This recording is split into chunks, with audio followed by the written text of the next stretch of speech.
Seorang pengacara muda yang takut istri dan karirnya suram ini, hanya dalam semalam hidupnya berubah menjadi seorang penjahat kelas berat yang paling dicari di seluruh dunia. Dia juga jadi narapidana yang paling ditakuti di seantero penjara Korea, hingga semua napi tunduk patuh padanya. Kita saksikan bagaimana kisahnya di alur cerita drama Big Mouth berikut ini. Selamat menyaksikan. Di Korea, seorang penjahat yang paling dicari tengah menjadi perbincangan banyak orang. Baru-baru ini, penjahat yang dijuluki Big Mouse ini baru saja mencuri uang dari perkumpulan orang elit dan super sultan. Tak main-main, Big Mouse mencuri 100 miliar won atau sekitar 1 triliun rupiah dari perkumpulan itu. Sementara itu, di sebuah restoran mewah di Korea, seorang pengacara bernama Park Chang-ho mengajak istrinya dan mertuanya makan di sana. Istrinya jelas saja melotot, karena walaupun hari itu adalah hari ulang tahun pernikahan mereka, tapi perekonomian mereka tak begitu bagus. Dan dia menganggap makan di tempat mahal begini cuma buang-buang uang. Tapi Chang Ho berkata dirinya sedang mendapatkan kasus besar, dan jika kasusnya ini berhasil, dia akan mendapat uang banyak. Jadi tenang saja. Istri Chang Ho ini bernama Miho, yang setelah mendengar hal itu, dia merasa agak baikan dan gak marah-marah lagi. Saat makan, HP Chang Ho berdering. Ternyata dari jaksa Cho, yang sudah janjian akan bertemu dengan Chang Ho. Chang Ho pun pamit pada istri dan mertuanya dan pergi. Di lorong restoran, dia diberi segelas kopi oleh pelayan. Di dalam mobil dia meminum kopi itu sambil menyetir. Tapi tak lama, dia merasa dirinya pusing dan tak bisa fokus. Lalu kejadian yang tak diinginkan pun terjadi. Kita flashback dulu ke 7 hari sebelumnya. Kehidupan Chang Ho dan Miho adalah kehidupan suami istri pada umumnya. Pagi itu Chang Ho akan menangani sebuah kasus dan dia ditunjuk sebagai pengacaranya. Miho pun berpesan kalau Chang Ho harus memenangkan kasus ini agar bisa dapat uang. Karena mereka sebenarnya sudah banyak hutang ke rentenir sana-sini. Miho adalah tipikal istri yang bawel dan pemarah, tapi dia adalah istri yang setia dan menyayangi Chang Ho. 찾아와라. 나 쌍스런 여자 만들지 말고. 지면 내 집에 들어올 생각 하지도 마. Chang Ho dan mertuanya sampai di persidangan untuk mulai bekerja. Mereka ternyata sudah menyuap hakim agar mereka bisa menang di kasus ini. Tapi tanpa mereka sangka, hakimnya sudah diganti dengan orang lain. Chang Ho pun panik dan akhirnya kalah dalam persidangan. Kliennya langsung marah-marah dan meminta pertanggungjawaban Chang Ho. Chang Ho ini dijuluki si Big Mouth karena memang selama ini cuma omong besar saja, tapi dalam menangani kasus dia selalu saja kalah. Selesai sidang, Miho menelepon dan bertanya apakah Chang Ho menang di kasusnya. Kalau Miho seekor naga, mungkin udah keluar api dari mulutnya waktu mendengar suaminya itu kalah di kasusnya. Chang Ho cuma bisa dengerin Miho nyerocos sambil mikir apa besok dia udah jadi almarhum. 딸인데 뭐가 무서워? 빨리 받아. 뭐? 내가 이럴까봐 딴 변호사한테 맡기랬지. Karena takut sama Miho, malamnya Chang Ho minta bantuan mertuanya untuk mengepak baju-bajunya. Chang Ho bakal nginep beberapa hari dulu di kantor, sampai Miho udah gak keluar api lagi dari mulutnya. HP Chang Ho tiba-tiba berbunyi. Suara seorang pria terdengar di ujung telepon, yang berkata dia adalah seorang wali kota dan butuh bantuan Chang Ho untuk menangani kasus besar. Chang Ho heran, tapi tak mau menyia-nyiakan kesempatan ini. Dia pun langsung pergi ke lokasi yang di-share wali kota ini untuk bertemu dan mengobrol. Sesampainya di sana, mereka langsung mengobrol ke inti pembicaraan. Wali kota ini bernama Choi dan meminta Chang Ho untuk menangani kasus teman-temannya. 3 orang temannya yang merupakan petinggi rumah sakit Gucheon didakwa membunuh seorang dokter. Ditemukan mayat dokter bernama Profesor Seo di bagasi mobil mereka. Karena mereka orang berpengaruh, mereka akan menyuap para hakim dan membuat persidangan sesuai keinginan mereka agar bisa bebas. Tugas Chang Ho adalah untuk menjadi pengacara mereka, tapi harus mematuhi semua skenario yang dibuat. Chang Ho beranjak pergi, begitu tahu dirinya hanya akan dijadikan boneka. Tapi wali kota Choi berkata, sebuah video rekaman di mobil mereka hilang. Video itu akan mengungkap apa yang sebenarnya terjadi. Wali kota ingin agar Chang Ho berpura-pura jadi pengacara mereka sambil mencari di mana video itu agar fakta sebenarnya bisa terungkap. Chang Ho akan dibayar sangat besar untuk kasus ini. Selain itu, Chang Ho akan disorot banyak media dan menjadi terkenal karena ini kasus besar. Chang Ho pun akhirnya menerima kasus dari wali kota Choi ini. Keesokan harinya, Chang Ho mendatangi penjara Gucheon untuk bertemu dengan ketiga orang ini. Chang Ho dibawa ke bagian bawah tanah, tempat para penjara khusus orang VIP. Di dalamnya, ketiga orang itu terlihat sedang pesta minum wine. Tak heran, jika kau punya uang, maka penjara pun bisa kau beli. Chang Ho mengenalkan dirinya sebagai pengacara mereka. Mereka memberikan sebuah dokumen berisi skenario persidangan yang akan Chang Ho perankan nantinya. Beres mengobrol, Chang Ho pergi, tapi terlihat dia membuang gelas plastik yang ternyata adalah sebuah alat sadap. Dengan alat itu Chang Ho bisa mendengar percakapan mereka. Terdengar salah satu dari mereka berkata, video tersebut ada pada istrinya yang bernama Hyejin, yang saat ini sedang syuting acara masak-memasak. Setelah mendapat info tersebut, wali kota Choi dan Chang Ho mendatangi tempat syuting itu. Tapi di sana terdengar teriakan seorang wanita di lantai atas. Untung Chang Ho segera datang dan mendobrak pintu. Ternyata tadi ada seorang pria misterius masuk ke ruangan Hyejin dan melukainya. Untung dia tidak terluka parah. Setelah dia sadar, dia langsung ditanyai tentang video yang sedang wali kota dan Chang Ho cari. Awalnya Hyejin tak mau mengaku. Tapi setelah Chang Ho menyetel rekaman dan terdengar suara suaminya menyebut namanya, Hyejin tak bisa mengelak lagi. Dalam kasus ini kemungkinan ada orang lain juga terlibat, yaitu orang bernama Ji-hun. Hyejin pun pergi bersama Chang Ho untuk mengambil video itu. Tersembunyi di dalam sebuah patung di dalam kuil, video itu tersimpan di dalam sebuah flash disk. Di kantornya, Chang Ho memplay video itu dan terlihat jelas bagaimana kejadian sebelum Dr. Seo meninggal. Dr. Seo yang ada di kursi belakang tiba-tiba dicekik oleh salah satu dari mereka. Dr. Seo disuruh melenyapkan sebuah makalah miliknya. Tapi Dr. Seo tak mau melakukan itu dan berkata kalau kebenaran harus terungkap. Mereka mengeroyok Dr. Seo hingga akhirnya dia meninggal. Mereka terlihat menelepon seseorang. Chang Ho menerka kemungkinan yang ditelepon adalah Ji-hun. Ji-hun adalah presiden direktur surat kabar besar di Korea. Seorang miliarder yang sering terkena banyak kasus, tapi belum sekalipun dia dipenjara karena dia bisa membeli hukum dengan uangnya. Malam itu Chang Ho pulang ke rumah yang bisa ya tebak kalau Mi-ho masih marah padanya. Tapi Chang Ho punya jurus andalan, yaitu segepok uang yang kemarin diberikan wali kota Choi sebagai bayarannya. Mi-ho kaget dari mana suaminya itu dapat uang sebanyak itu. Chang Ho hanya bercerita, dia sedang mendapat kasus besar, dan jika kasus ini ia menangkan, ia bisa mendapat uang lebih banyak lagi. Berkat uang sekepok, malam itu pun bisa dilewati tanpa ada pertumpahan darah di rumah tangga Chang Ho dan Mi-ho. Esoknya beberapa kali wali kota Choi mencoba menghubungi Chang Ho, tapi tak ia angkat. Karena Chang Ho punya rencana untuk menjual video itu pada Ji-hun. Dia pasti akan dapat banyak uang jika dia bisa mengancam Ji-hun. Chang Ho datang ke villa mewah milik Ji-hun. Dengan pedenya, Chang Ho berkata pada Ji-hun, "Aku punya rekaman video ketiga orang yang membunuh Dr. Seo, dan ada rekaman mereka sedang menelponmu. Jika ingin selamat, beli videonya dengan harga 3 miliar won." Tapi ekspresi Ji-hun malah santai dan tak takut sedikit pun, yang membuat Chang Ho agak ngedrop. Ji-hun berkata, "Kau tak bisa mengancamku. Kalau kau ingin melawanku, maka kau akan terima akibatnya." Chang Ho pun pulang dengan tangan hampa dan menyimpan flash disk itu di mobilnya. Dia gak sadar, sikap cerobohnya ini akan membawanya pada malapetaka. Chang Ho akhirnya menjawab telepon wali kota Choi dan berkata kalau videonya akan dia serahkan pada jaksa. Di sini wali kota Choi sudah curiga, sepertinya Chang Ho sudah melakukan sesuatu di luar perjanjian. Malam harinya, Chang Ho mengajak istri dan mertuanya makan di restoran mewah sebagai bentuk perayaan ultah pernikahan mereka yang ketiga. Di saat sedang makan, Chang Ho mendapat telepon dari jaksa bernama Cho. Ia pun segera pergi untuk menemuinya. Sama seperti di awal film, dia diberi segelas kopi oleh pelayan yang Chang Ho minum di dalam mobilnya. Seketika dia menjadi pusing dan kehilangan fokus. Ia jadi menyetir gak karuan, hingga akhirnya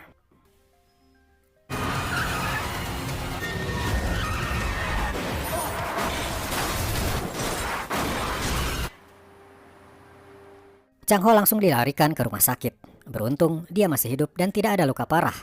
Baru saja dia bisa bernapas lega, tiba-tiba pihak kepolisian datang dan berkata kalau Chang Ho mengonsumsi drugs, terbukti dari kandungan tes darah dari pihak rumah sakit. Chang Ho sadar, sepertinya semua ini bermula dari kopi yang ia minum. Ada yang memasukkan drugs ke dalam kopinya yang membuatnya kehilangan kesadaran saat menyetir. Dia pun meminta pada pihak kepolisian untuk bertemu dengan wali kota Choi karena dia yakin wali kota bisa membantunya. Tapi ketika mereka mengobrol, wali kota Choi berkata kalau ia tak bisa membantu Chang Ho. Wali kota berpendapat ini semua adalah akibat dari Chang Ho yang bertindak sembrono ketika ia menemui Ji-hun. Sementara itu, di kantor Chang Ho, beberapa pihak kepolisian menggeledah ruangan Chang Ho. Semua ruangan diperiksa, bahkan hingga temboknya dibobol. Hasil penggeledahan itu sangat mengejutkan karena ditemukan emas batangan, pistol, uang, bahkan hingga drugs dalam jumlah besar. Kembali pada Chang Ho, dirinya kini dimasukkan ke dalam penjara Gucheon. Ironis, ketika beberapa hari lalu dia datang ke situ sebagai pengacara, kini malah menjadi tahanan. Tapi dia tak langsung dimasukkan ke sel. Dia malah dibawa ke ruangan tempat para napi berkumpul. Ternyata 3 di antara mereka adalah para napi VIP yang pernah Chang Ho temui. Mereka bisa dibilang strata tertinggi di penjara dan bisa melakukan apapun pada siapapun. Chang Ho langsung dipukuli hingga babak belur. Sementara itu di TV, tengah dihebohkan dengan berita temuan emas, uang, dan drugs yang ada di kantor pengacara bernama Chang Ho. Dan mengejutkannya lagi, semua barang ilegal itu milik Big Mouse, si penjahat paling dicari di Korea. Jadi, apakah selama ini Chang Ho adalah Big Mouse? Chang Ho yang babak belur kini sedang kritis setelah disiksa oleh para napi. Namun Ji-hun yang menonton berita langsung menghubungi kepala sipir penjara di Gucheon. Dia memerintahkan agar Chang Ho jangan sampai terbunuh, karena Chang Ho ternyata adalah si Big Mouse yang telah mencuri uang 100 miliar won miliknya, dan dia ingin uang itu kembali. Para tim medis segera menolong Chang Ho yang sudah tak bergerak. Tapi untungnya dia sadar kembali dan segera dibawa ke selnya. Berita Chang Ho adalah Big Mouse langsung membuat semua orang geger. Miho yang tahu berita itu tidak percaya kalau suaminya adalah Big Mouse. Pasti ada orang yang menjebak Chang Ho. Ketika dia ditanyai para wartawan, Miho berkata kalau dia akan membuktikan jika suaminya ini tak bersalah. Chang Ho yang kebetulan melihat berita di TV itu merasa sedih sekaligus juga tak percaya. Bagaimana bisa dirinya menjadi Big Mouse sedangkan dia ini cuma seorang biasa. Berita tentang Chang Ho adalah si Big Mouse langsung tersebar ke seluruh penjara. Para napi di sana ada yang percaya, ada juga yang tidak. Salah satu orang yang tak percaya adalah napi senior bernama Chun-sik. Dia kesal karena sejak Chang Ho datang, respek yang biasanya ia terima sebagai napi senior kini beralih pada Chang Ho si Big Mouse. Chun-sik langsung membuat perhitungan pada Chang Ho. Dia ingin tahu apakah Chang Ho Big Mouse asli atau bukan. Dia langsung memukuli Chang Ho berkali-kali sebelum akhirnya para sipir memisahkan perkelahian itu. Tak hanya Chun-sik, kepala sipir bernama Yun Gab juga ingin tahu Chang Ho ini Big Mouse asli atau bukan. Dia mentraktir Chang Ho dengan makanan mewah dan menanyai Chang Ho. Tapi Chang Ho mengaku dirinya bukan Big Mouse, yang langsung membuat kepala sipir kesal dan menyuruh Chang Ho pergi. Chang Ho dipindahkan ke dalam sel isolasi. Di sana dia meratapi nasibnya yang sangat menyedihkan ini. Baru beberapa hari lalu dia jadi seorang pengacara. Hari ini dia malah jadi napi dan predikatnya kini penjahat nomor 1 di Korea lagi. Jika di persidangan dia memang terbukti sebagai Big Mouse, hukuman mati mungkin jadi eksekusi untuk dirinya. Suatu hari, pengacara sekaligus teman Chang Ho berkunjung ke penjara. Di situ Chang Ho berpesan, tolong siapkan perceraian dirinya dan Miho. Chang Ho tak ingin Miho ikut terseret masalah ini. Tapi bukannya bersedih dan menyerah, Miho justru mencoba membantu suaminya sebisa yang ia mampu. Dia sengaja melamar sebagai perawat di rumah sakit Gucheon, tempat di mana dulu Profesor Seo bekerja. Tujuan Miho adalah untuk menemukan makalah itu yang menjadi sumber kekacauan hingga suaminya dipenjara. Tapi di hari pertama ia bekerja, dia mendapat perlakuan sinis dari para senior dan rekan perawat di sana. Dia hadapi itu dengan mental yang kuat dan pantang menyerah. Berhari-hari Chang Ho ada di sel isolasi, membuat dia berpikir apa dia lebih baik mati saja. Tapi di penjara ini susah kalau dia ingin bunuh diri. Setelah ia berpikir sejenak, akhirnya dia memutuskan untuk menggunakan orang lain untuk membunuhnya. Pilihannya jatuh pada Chun-sik. Orang yang sudah memukulinya ini pasti bisa membunuhnya dengan mudah. Chang Ho langsung mengguyurnya dengan makanan. Seketika terjadi keributan seisi ruangan. Tapi begitu Chang Ho memukul Chun-sik, dia langsung terkapar hanya dengan satu pukulan. Chang Ho sendiri gak sadar dia punya kekuatan sebesar itu. Usaha Chang Ho tak berhenti sampai di situ. Dia mencoba lagi dengan memprovokasi seorang napi psikopat yang sudah membunuh banyak orang. Dia mengata-ngatai ibu si psikopat ini, betapa malu ibunya karena punya anak pembunuh seperti dia. Tapi dia malah menangis karena teringat ibunya. Kayaknya Chang Ho salah memilih orang lagi dan gagal mati lagi. Dua kejadian itu malah membuat dirinya disegani dan ditakuti seisi penjara. Ketika Chang Ho masuk ke ruangan, seisi ruangan langsung terdiam antara segan, takut, dan juga respek. Chang Ho jadi merasa gak enak, padahal tujuannya kan ingin mati. Tapi kok malah dapat banyak anak buah gini? Karena pakai bantuan napi tak berhasil, dia kini punya rencana lain. Malam harinya dia mencoba kabur dari penjara, dengan tujuan dirinya nanti pasti akan ditembak mati karena mencoba kabur.